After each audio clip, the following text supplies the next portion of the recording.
Hay gente que dice que es lo peor de un personaje de Marvel en años. Hay gente que dice que tiene una campaña en contra y que los críticos opinan negativamente sobre la película solamente para que el personaje caiga en manos de Marvel Studios. Pero bueno, yo vi la película en el cine ayer y esta es mi impresión.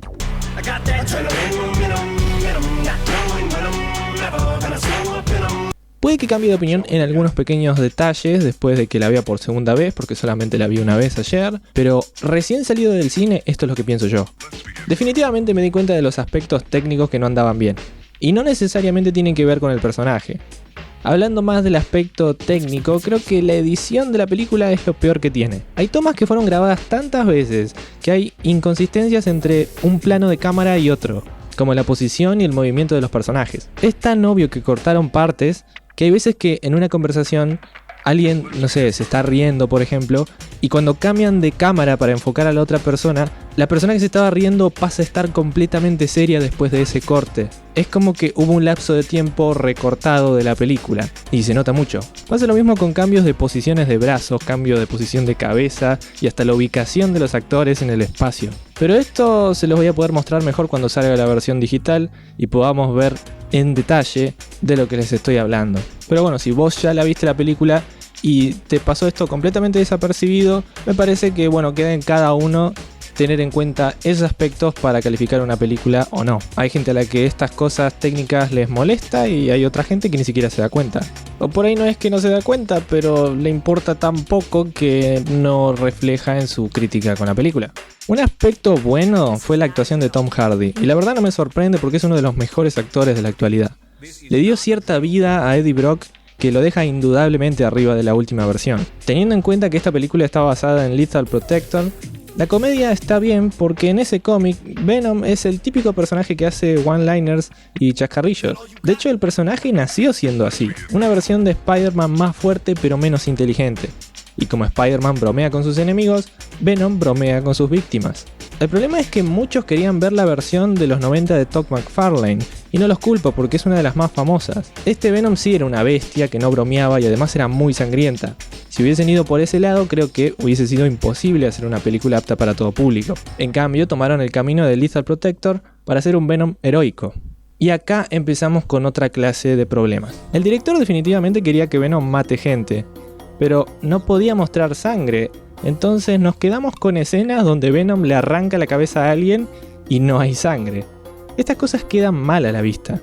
Hay muchas opciones para matar a alguien si no querés sangre. ¿Por qué hacer esto que justamente deja en evidencia los límites que se pusieron? Además, son ellos mismos los que se limitan, porque tienen miedo a que si hacen una película apta para mayores, no recaude lo mismo que una película que la puedan ir a ver todos los chicos. Pero sinceramente creo que preocuparse por eso no tiene sentido, porque Deadpool muestra sangre, Logan muestra sangre, y son films súper exitosos. Así que para mí de entrada no era necesario mostrar sangre para que sea una buena película, pero cuando haces escenas en las que se supone que tenemos que ver sangre y no vemos nada, entonces es simplemente una mala decisión hacer esa escena. Y acá tenemos que hablar del factor Spider-Man.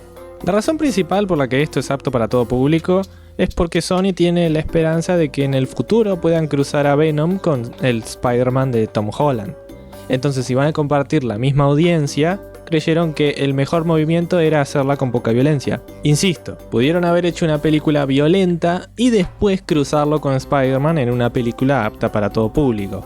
O simplemente hacer una película apta para todo público como es esta, pero sin escenas de decapitación sin sangre. Y hablando un poco más de Spider-Man, obviamente el hecho de que no esté da lugar a cambios importantes en el origen del personaje. Esto más que nada le va a importar a la gente que ya conoce a Venom y no a la gente que solamente viene a ver la película, que creo que es la mayoría. Pero se supone que Venom se hace bueno después de hacerle una tregua con el Hombre Araña. But I can't do this alone. We're partners for now. Partners?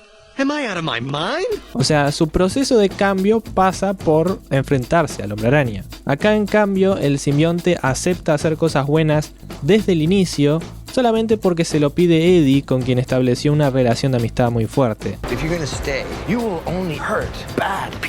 A mí estos cambios la verdad no me interesan porque me gusta que las películas innoven en comparación con los cómics. De lo contrario siempre estaríamos viendo las mismas historias.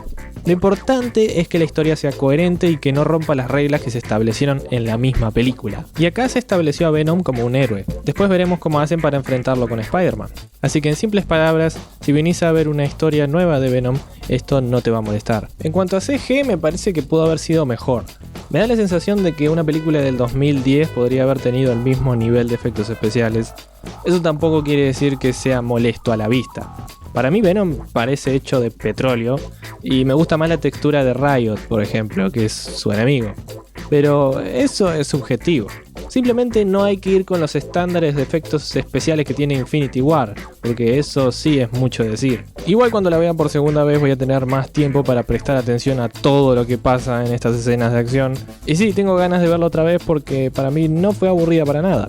Sí hubieron cosas que no tuvieron sentido, por ejemplo la seguridad del laboratorio más confidencial de todo el país, en donde no solamente se metió un reportero cualquiera, sino que también se llevó el simbionte y más tarde se metió una nena de 10 años al mismo laboratorio sin que suene ninguna alarma o sin que se dé cuenta ningún guardia, si es que los hay.